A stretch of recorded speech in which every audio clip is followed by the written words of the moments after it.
7 rounds, that is all he had. 7 rounds in a lever-action rifle that was older than most of the competitors standing on that firing line. They had 30-round magazines. They had red dot sights and compensators and custom triggers tuned to break like glass. They had spent thousands of dollars turning their semi-automatics into precision instruments designed for one purpose: speed. And when the old man in the faded green jacket walked up to the line carrying a scratched and dented Winchester, they laughed.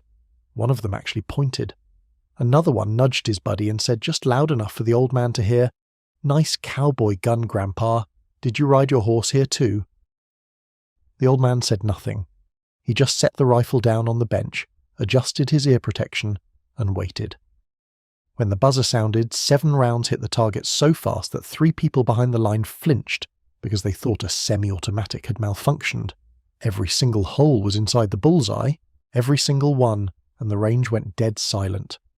If you believe that respect is earned and never given, type the word earned in the comments right now before we continue. The story begins on a cold Saturday morning in October at the Cedar Ridge Sportsman's Club outside of Harrisburg, Pennsylvania. The club had been running competitive shooting events for over 20 years, but in the last 5 or 6 it had shifted almost entirely toward tactical and practical shooting disciplines. Speed drills, transition courses, timed magazine changes. The membership had gotten younger, the equipment had gotten more expensive, and the culture had changed in a way that the older members noticed but rarely mentioned out loud. It was not hostile exactly. It was more like a slow forgetting. The guys who had built the club, who had poured the concrete for the pistol bays and welded the steel target frames and cleared the tree line for the 100-yard rifle range, those guys were still around. Some of them still showed up on league nights, but they did not enter the competitions anymore. The competitions belonged to a different generation now, a generation that measured skill in split times and pass scores and the number of rounds you could put on a target in under 3 seconds. The Fall Invitational was the biggest event of the year. It drew shooters from 3 states. There were cash prizes, there were sponsors. A local firearms retailer set up a booth and offered discounts to anyone who placed in the top 10. The format was straightforward. 5 stages of varying difficulty, each timed, each scored on a combination of accuracy and speed. Penalties for misses, penalties for procedural errors, bonus points for headshots on silhouette targets. It was designed to reward the complete shooter, but everyone knew that speed was king. You could not win the Fall Invitational by shooting carefully. You won it by shooting fast and not missing. And that meant semi-automatics. That meant AR platform rifles and race-tuned pistols and shotguns with extended magazine tubes. Nobody brought a lever action to the Fall Invitational. Nobody had ever even considered it. His name was Earl Barlo. He was 71 years old. He stood about 5'10" but had a way of carrying himself that made him seem shorter, like a man who had spent decades trying not to take up too much space. His hair was white and cut close to the scalp, in a style that had not changed since 1969. His face was deeply lined, not from age alone, but from sun and wind and years of squinting into distances that most people would need binoculars to see. He wore a faded olive-drab field jacket that had been washed so many times the colour had gone pale, khaki work pants with a leather belt, and a pair of brown boots that were scuffed but solid. He carried a canvas rifle case that was stained and soft from use, and a small cardboard box of ammunition. That was it. No range bag, no spotting scope, no timer clipped to his belt, no hat with a sponsor logo on it, just the rifle case and the box of cartridges and the quiet, unhurried way he walked from his truck to the registration table, like a man going to buy stamps at the post office. The woman at the registration table was named Cheryl. She was a club member's wife who volunteered at every event. She smiled when Earl approached and asked if he was here to watch. "No, ma'am," Earl said. "I am here to compete." Cheryl's smile held, but her eyes shifted just slightly, the way a person's eyes shift when they are recalculating something. She looked at the canvas case, at the old jacket, at the man himself. "You're entering the Fall Invitational," she said. Not quite a question, but not quite a statement either. "Yes, ma'am," Earl said. She nodded and slid a form across the table. It asked for his name, his age, his club affiliation, if any, and the firearm he would be using. Earl filled it out in slow, deliberate handwriting. Under firearm he wrote Winchester model 1894, caliber .30-30. Cheryl looked at what he had written, and then looked at him again. She did not say anything, She just handed him his competitor number, which was 14, and told him the safety briefing would begin at 8:30 at the main pavilion. Earl pinned the number to his jacket and walked toward the pavilion. He passed the parking area where the other competitors were unloading their gear. The difference was immediately visible. These were men in their 20s and 30s mostly, a few in their 40s, wearing tactical pants and performance shirts with brand names embroidered on the sleeves. They had hard-sided rifle cases on wheels. They had range carts loaded with ammunition cans, magazines, cleaning kits, electronic ear protection with Bluetooth connectivity, shooting gloves, hydration packs, and backup firearms. Some of them had driven 4 or 5 hours to be here. Some of them shot competitively every weekend. One of them, a broad-shouldered man in his late 20s named Kyle Hendricks, had won the Fall Invitational the previous 2 years running. He was standing by the tailgate of a black pickup truck with a custom AR-15 laid out on a foam-padded case, talking to a small group of admirers about the trigger job he had just done. 3-pound pull, he was saying, brakes like an icicle. I can run a double tap in .12. He saw Earl walking past and paused mid-sentence. The group followed his gaze. Earl kept walking. He did not look over. But Kyle said something under his breath, and the group laughed, and Earl heard the laughter the way a man hears thunder that is still a long way off, distant, familiar, not worth stopping for. The safety briefing was conducted by the match director, a man named Tom Wyatt, who had been running these events for 15 years. He went through the standard rules: muzzle discipline, finger off the trigger until ready to fire, eye and ear protection mandatory, cold range policy.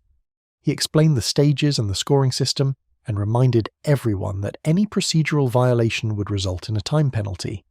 He also announced that this year's event would be filmed by a local YouTube channel that covered competitive shooting, and he asked everyone to sign the media waiver if they had not already. Earl signed it without reading it. He had learned a long time ago that there were things worth reading carefully and things that were not, and a piece of paper asking permission to film him shooting a rifle was firmly in the second category. When the briefing ended, the competitors broke into squads and moved to their first assigned stages. Earl was in Squad 3, which meant he started at Stage 2, a speed drill involving 6 steel plates at 15 yards. The drill was simple: start with rifle loaded and shouldered. On the buzzer, engage all 6 plates as fast as possible. Time stopped when the last plate fell. Misses were penalised with a 3-second addition. Most competitors would use their semi-automatics and try to knock all 6 plates in under 4 seconds. Some of the better shooters could do it in 3. Kyle Hendricks had done it in 2.6 the previous year, which was still the stage record. Earl unzipped his canvas case and took out the Winchester. It was a model 1894, manufactured sometime in the late 1960s, based on the serial number, though the rifle itself was a design that dated back to 1894. It had a 20-inch octagonal barrel that had been reblued at some point, but was showing wear again. The stock was walnut, darkened with age and oil, and there was a small crack near the wrist that had been stabilised with glue at some point. The sights were iron, a front bead and a semi-buckhorn rear, original to the rifle. There was no scope, no aftermarket additions of any kind. It was a rifle that looked exactly like what it was, a working tool that had been used hard and maintained well for more than 50 years. The other members of Squad 3 watched Earl load the rifle. He fed cartridges one at a time through the loading gate on the right side of the receiver. The tubular magazine held 7 rounds. He loaded 6 for the stage and held 1 in reserve. A young man standing next to him, maybe 25, wearing a competition belt with 4 spare magazines pouched on the left side, looked at the Winchester, and then at Earl and said, "You are not seriously shooting that thing, are you?" Earl glanced at him and said, "I am." The young man shook his head and said, "No offence, old-timer, but this is a speed event. That is a 130-year-old design." Earl finished loading the last round and closed the lever with a smooth, practiced motion that made a sound like a lock clicking shut. "I know how old it is," he said. "I was there when they invented speed." Nobody laughed at that. It was not the kind of thing you laughed at, even though a few of them wanted to. There was something in the way the old man said it, something dry and certain, like he was stating a fact about the weather. But the skepticism was visible on every face around him. This was not a cowboy action shooting event where lever actions and single-action revolvers were the required equipment. This was a modern competition, and the idea that a 71-year-old man with an iron-sighted lever action could compete against semi-automatics with optics and compensators was, in the estimation of everyone in Squad 3, somewhere between unlikely and absurd.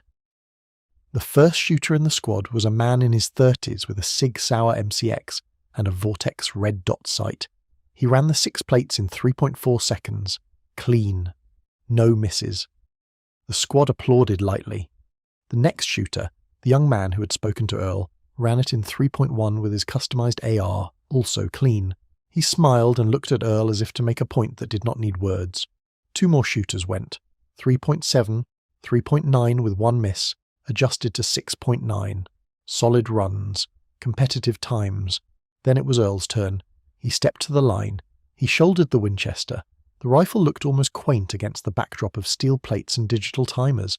The range officer looked at him, looked at the rifle and said, "Shooter ready." Earl nodded. The buzzer sounded.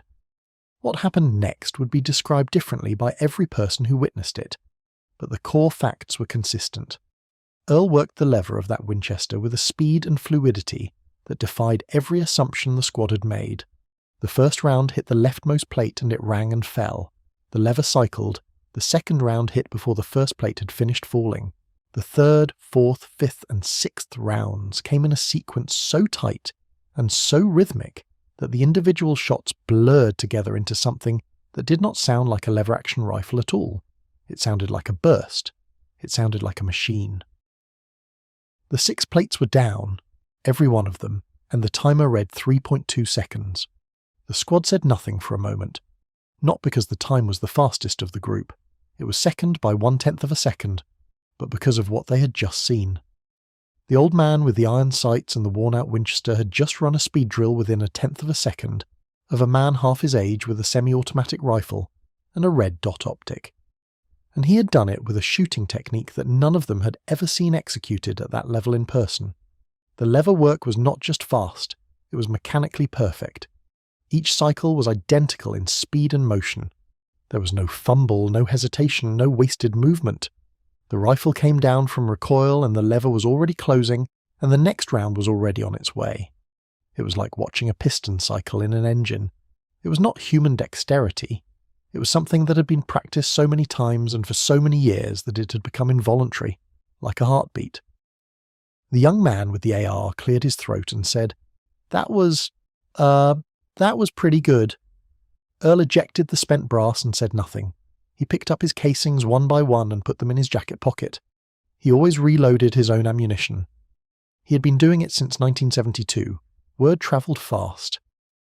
By the time Squad 3 moved to Stage 3, which was a longer-range accuracy drill at 50 and 75 yards, people from other squads were drifting over to watch. The YouTube crew, a 2-man operation with a shoulder-mounted camera and a wireless microphone, had picked up on the buzz and repositioned themselves near Earl's squad. Tom Wyatt, the match director, came over between stages to see what the commotion was about and stood at the back of the group with his arms crossed and a look on his face that was difficult to read.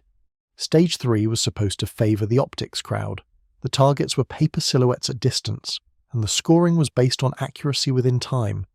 Each competitor had 60 seconds to fire 10 rounds at 2 targets. 5 rounds per target. Scoring rings determined points. Centre mass was 10 points. The outer rings dropped to 8, 6, 4. A miss was 0. Maximum possible score was 100. Most competitors with magnified optics or good red dots would score in the high 80s or low 90s. A perfect 100 was rare but not unheard of. Earl loaded 7 rounds into the Winchester and placed 3 more loose on the bench in front of him, ready to feed through the loading gate when the magazine ran dry. He did not rush. He did not adjust his stance or grip the way the younger shooters did, rolling their shoulders and shaking out their hands like athletes before a sprint. He just stood there, still, the rifle shouldered naturally, and waited for the buzzer. When it sounded, he fired his first round within 2 seconds.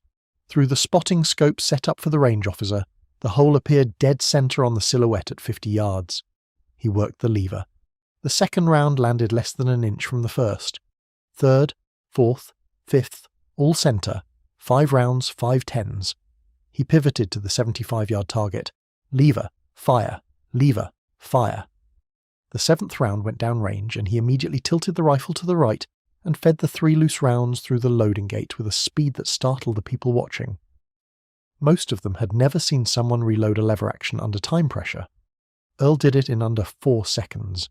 3 rounds in, lever closed. He fired the remaining 3 rounds at the 75-yard target. Time was called. He had used 41 of his 60 seconds. The range officer scored the targets. The 50-yard silhouette had 5 holes grouped so tightly that 2 of them overlapped, all 10s.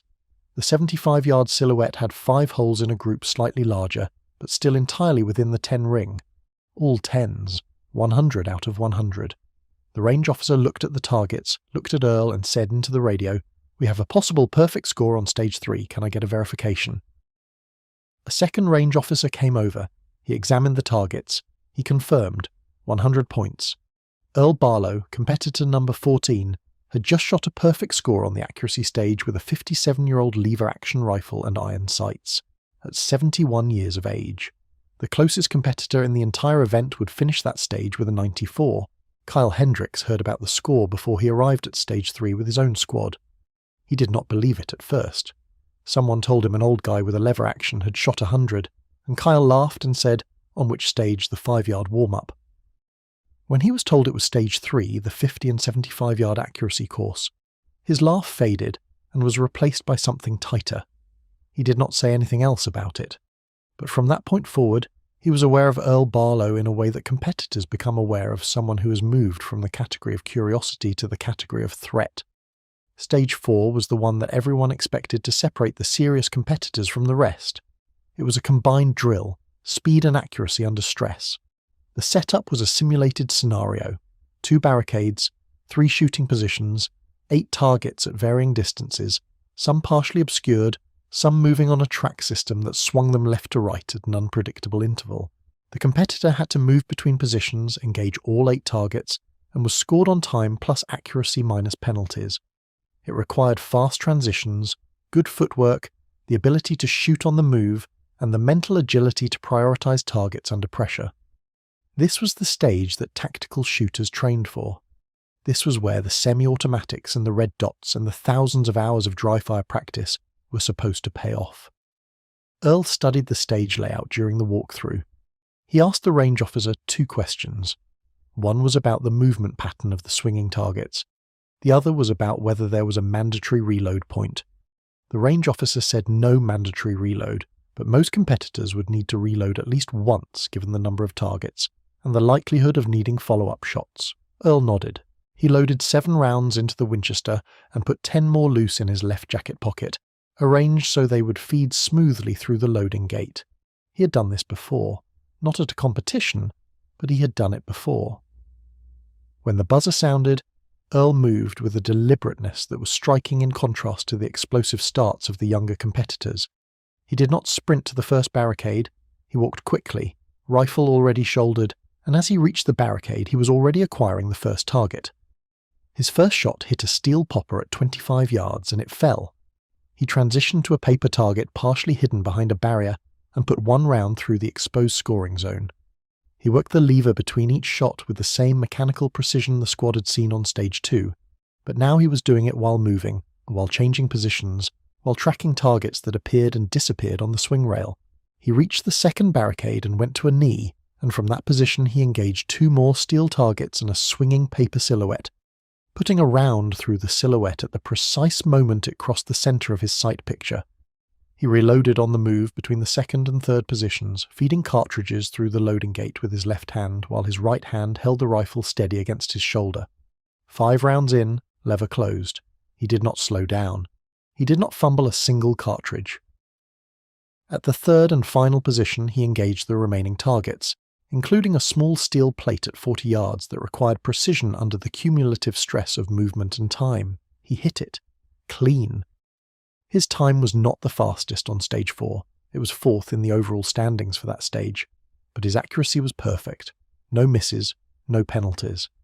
And the combined score, time adjusted for accuracy and penalties, put him second on the stage, behind Kyle Hendricks by less than 2 points. By lunchtime, the cumulative standings had been posted on the whiteboard at the main pavilion, and a small crowd had gathered around it. Earl Barlo was in second place overall. Kyle Hendricks was in first. The gap between them was 4 points. 4 points with one stage remaining, and the final stage was the one that Earl had looked at during the morning walkthrough and said nothing about, but his eyes had stayed on it longer than they had stayed on anything else all day. Stage 5 was the finale, the crowd pleaser. It was a rifle-only speed event at 25 yards, 10 steel plates, all must fall, fastest time wins, no accuracy adjustment, hit or miss. If a plate did not fall, you had to re-engage. The stage was pure speed, and everyone in the building believed that this was where the lever action would finally reach its limit. 10 plates meant Earl would have to reload at least once during the run, probably twice depending on misses.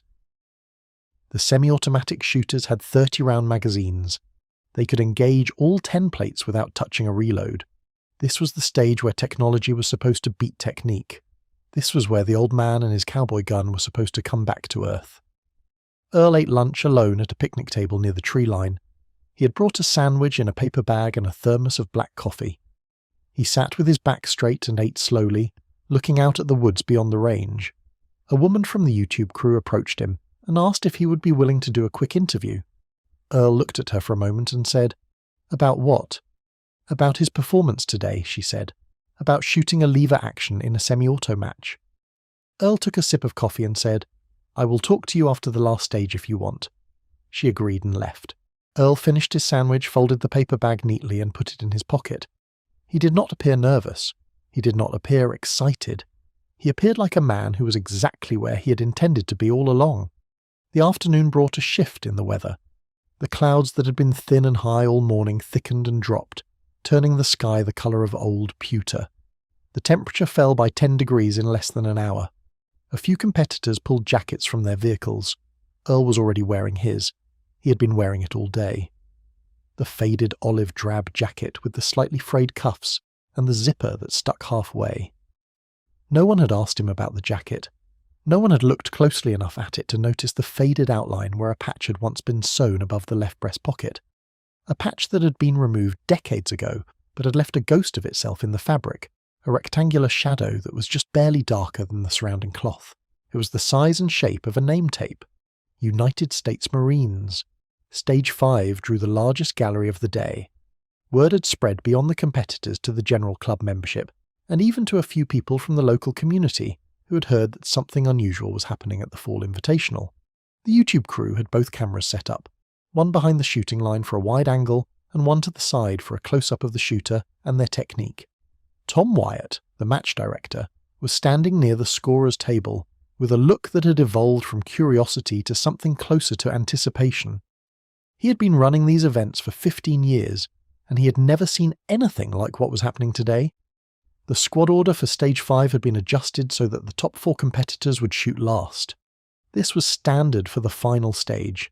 It built drama and gave the gallery something to watch. The lower-ranked competitors went first, posting times that ranged from the low 6s to the high 9s. Respectable. Competitive. Then the top 4 were called. Third place went first. A man in his late 30s from a club in Maryland. He ran the 10 plates in 5.4 seconds with his AR-15. Clean. No re-engagements. It was a strong time. The crowd gave him a solid round of applause. Fourth place went next. Similar time. 5.6 also clean. More applause. Then Earl Barlo was called to the line. The gallery shifted. People leaned forward. Phones came out. The YouTube camera operator adjusted his angle. The murmuring that had been a constant background noise all day went quiet in a way that felt intentional, like the silence before the first note of a song. Earl stepped to the line and loaded 7 rounds into the Winchester. He placed 4 more on the bench in front of him, standing upright on their bases, arranged in a row with the precision of someone who had done this exact thing 1,000 times. 7 in the magazine, 4 on the bench, 11 rounds total for 10 plates, 1 margin of error. Every semi-automatic shooter on the line that day had at least 20 rounds available without reloading. Earl had 11, and he would have to reload 3 of them in the middle of the run. The range officer looked at Earl. "Shooter ready," he said. Earl nodded once. The buzzer sounded. The first 7 plates fell in a sequence that would later be timed by the YouTube footage at 3.1 seconds. 7 rounds, 7 hits, 7 plates down. The lever cycled between each shot with a speed that made the mechanism invisible. You could not see the lever move, you could only hear the action and see the results. It was not the clunky, deliberate lever stroke that people associate with cowboy movies. It was a flicker, a pulse. The rifle fired, the lever flashed down and up, and the rifle fired again, over and over 7 times in just over 3 seconds, then the reload. Earl tilted the rifle to the right, and his left hand swept the 4 cartridges off the bench, not one at a time. He grabbed all 4 in a single motion, holding them between his fingers like a card dealer holding a spread, and fed them through the loading gate in rapid succession. 1, 2, 3, 4, the lever closed. The elapsed time for the reload would later be measured at 1.8 seconds, not 1.8 seconds per cartridge. 1.8 seconds total. 4 rounds loaded in under 2 seconds. The remaining 3 plates fell in 1.1 seconds. The timer beeped. The range officer looked at the display. He looked at it for a long time, then he said, in a voice that carried across the suddenly very quiet range, 6.0 flat, 6 seconds, 10 plates, 1 reload, 0 misses, with a lever-action rifle and iron sights. The silence lasted for exactly 1 heartbeat. Then the range exploded. People who had been sitting in folding chairs stood up. People who had been leaning against fence posts straightened up and started clapping. It was not the polite applause that had followed the other competitors. It was spontaneous and loud, and it came from a place that had nothing to do with scores or standings. It came from the place where people recognize something extraordinary and cannot help but respond to it. Earl ejected the last piece of brass, caught it in the air, and put it in his pocket. He uncocked the hammer and set the Winchester down on the bench. He did not smile. He did not pump his fist or turn to the gallery. He just stood there for a moment, quiet, like a man who had finished a job that needed doing and was now ready for whatever came next. Kyle Hendricks was the last to shoot. He stepped to the line with his custom AR-15, the one with the 3-pound trigger and the vortex red dot and the compensator that tamed recoil to the point where the muzzle barely moved. He loaded a fresh 30-round magazine. He had 30 rounds for 10 plates. He did not need to reload. He did not need to manage his ammunition. He just needed to be faster than 6 seconds. The buzzer sounded. Kyle ran the plates. He was fast. He was very fast. His technique was excellent. His transitions were smooth. His shot-to-shot splits were among the best in the region. He hit all 10 plates. No misses, no re-engagements. The timer beeped. 6.3. Kyle Hendricks, the 2-time defending champion, with a semi-automatic rifle and a red dot optic and 30 rounds on tap, had just been beaten by a 71-year-old man with a lever-action Winchester and iron sights, by 0.3 of a second. And the 0.3 of a second that separated them was the 1.8 seconds Earl had spent reloading minus the raw speed advantage of the lever technique that Earl had spent 50 years perfecting. Kyle set his rifle down. He stood at the line for a moment. Then he turned and walked toward Earl, who was standing near the bench packing the Winchester back into its canvas case. The gallery watched. The cameras watched. Tom Wyatt watched. Everyone expected something, though no one was quite sure what. Kyle stopped in front of Earl and stood there. Earl looked up at him. Kyle was a full head taller and 50 pounds heavier and 43 years younger. He looked at the old man, and then he looked at the canvas case, and then he looked back at the old man. "Where did you learn to shoot like that?" Kyle said. Earl zipped the case closed and straightened up. He looked at Kyle for a long moment, and something shifted in his face. Not a smile exactly, but a softening. A slight relaxation of something that had been held tight for a very long time. "Khe-Sanh," Earl said. 1968. I was a rifleman with the 26th Marine Regiment. We held that base for 77 days. There were times when my rifle was the only thing between me and a lot of people who wanted me dead.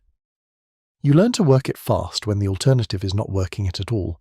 The words settled over the group like a weight. Khe-Sanh. The name alone carried a gravity that most of the younger people standing there could feel, even if they did not fully understand. Khe-Sanh was one of the most brutal and prolonged engagements of the Vietnam War. The Marines who held that base endured constant artillery bombardment, ground assaults, and conditions that would have broken most men. The 26th Marines held it for 77 days against an enemy force that outnumbered them by a factor of 5. It was one of the defining stands of the war, and Earl Barlo had been there. Kyle did not say anything for several seconds. Then he extended his hand. Earl took it. Kyle said, "It is an honour, sir." and he meant it in a way that had nothing to do with the shooting competition and everything to do with what Earl had just told him. The handshake lasted longer than a handshake normally lasts, and when it ended, Kyle stepped back, and someone in the gallery started clapping again, and this time it did not stop for a long while. Tom Wyatt walked over with the final score sheet. He did not need to announce it formally, everyone already knew, but he did anyway. Overall winner of the Fall Invitational, he said, Earl Barlo, competitor number 14. There was more applause. Earl accepted the small trophy, a brass-plated figure of a shooter mounted on a walnut base, and held it in his hands and looked at it the way a man looks at something that means more than its physical form suggests. The YouTube interviewer found Earl after the ceremony. He was sitting on the tailgate of his truck, the canvas rifle case beside him, the trophy on the other side. She asked him the question she had been waiting to ask all day. Why a lever action? Why come to a semi-automatic competition with a rifle that most people consider obsolete? Earl looked at her and thought about it for a moment. Then he spoke, and what he said was not a soundbite or a slogan. It was something that came from a deep and honest place. Because the rifle is not the weapon, he said. The shooter is the weapon. The rifle is just a tool. I've been using this tool for over 50 years. I know every inch of it. I know exactly what it will do, and exactly what it will not do. I do not need a 30-round magazine because I do not miss. I do not need a red dot because these sights and these eyes have an understanding that goes back further than most of these boys have been alive. A rifle does not care if it is old. A rifle does not care if people laugh at it. A rifle does what the man behind it tells it to do, and I have been telling this one what to do since before most of these boys were born. The interviewer asked about Khe Sanh. Earl was quiet for a while. Then he said, "There were nights at Khe Sanh when the fog was so thick you could not see your hand in front of your face. The enemy would come up through the wire and you would hear them before you saw them. You did not have time to think. You did not have time to aim in any way that a shooting instructor would recognize. You worked the lever and you fired at sound and movement, and you did not stop until it was quiet again. You learned to be fast because slow meant dead. I came home and I never stopped practicing, not because I enjoyed it, because it was the one thing from over there that I could make into something that was not about death. I could take the speed and the precision that kept me alive in a place where 18-year-old boys were dying every day, and I could turn it into something clean, something that was just about the craft. So that is what I did. For 50 years, that is what I did." She asked if he had a message for the younger shooters, the ones who had doubted him. Earl shook his head slightly. "No message," he said. "They are good shooters, good young men. They just have not learned yet that equipment does not make the marksman. Time does, practice does. The willingness to stand at a range in January when it is 10 degrees and your fingers are numb and work the action over and over until it is part of your body. That is what makes a marksman, and that is not something you can buy in a store or attach to a Picatinny rail." The video was uploaded 2 weeks later. The title was simple. The thumbnail was a still frame of Earl working the lever of his Winchester, caught mid-cycle, with the brass casing frozen in the air above the ejection port. The video went beyond the competitive shooting community. It reached veterans groups. It reached firearms forums that debated calibers and platforms with religious intensity. It reached people who had never held a gun in their lives but who recognized the story for what it was. A story about mastery, about patience, about the quiet power of a life dedicated to a single discipline. Within a month it had been viewed over 4 million times. Earl did not watch the video. He did not have a YouTube account. He found out about it when Tom Wyatt called him and told him that the phone at the club had been ringing non-stop with people asking about the old Marine with the lever action. Earl said, "Tell them I will be at the Spring Invitational." Tom laughed and said he would. But the impact went further than views and comments. Something changed at the Cedar Ridge Sportsman's Club after that day. The older members started showing up again. Not all of them, and not all at once, but some. A man in his 60s brought his father's Springfield to a Tuesday night league. Another brought a bolt-action Remington 700 that he had hunted with for 40 years. They did not win. They did not expect to win. But they were there, and they were competing, and the younger members made room for them on the line and asked about their rifles and listened when they talked. Kyle Hendricks came to the next event with a Henry lever action that he had bought the week after the Fall Invitational. He posted a picture of it on his social media page with a caption that said, "Learning from the best." Earl saw that picture months later when Tom showed it to him on a phone. He looked at it for a moment and then he said, "Tell that boy to practice his reload," and there was the faintest trace of a smile on his face when he said it. The trophy sits on a shelf in Earl's house next to a folded flag in a triangular case, and a photograph of a group of young Marines standing in red dirt with a fog-shrouded hillside behind them. The Marines in the photograph are impossibly young. Some of them did not come home. Earl looks at that photograph every morning when he walks past the shelf on his way to the kitchen to make coffee. He does not linger on it. He does not need to. He carries those men with him every time he picks up the Winchester, every time he works the lever, every time the brass arcs through the air and catches the light. He is still fast, he is still precise, and he is still here. Which is more than can be said for a lot of men who stood where he stood, in the fog and the mud and the noise a long time ago in a place called Khe-Sanh. If you believe that some things never lose their edge, not speed, not skill, not the quiet dignity of a man who has nothing left to prove, then subscribe to this channel, share this story with someone who needs to hear it, and the next time you see an old man carrying something that looks outdated and out of place, remember Earl Barlo, remember the Winchester, remember the 7 rounds that sounded like one, because the lesson is not about rifles, the lesson is not about competitions, the lesson is about the difference between what people see and what is actually there, and sometimes what is actually there is something so extraordinary that it takes a room full of people completely by surprise. Type earned in the comments if this story moved you, and I will see you in the next one.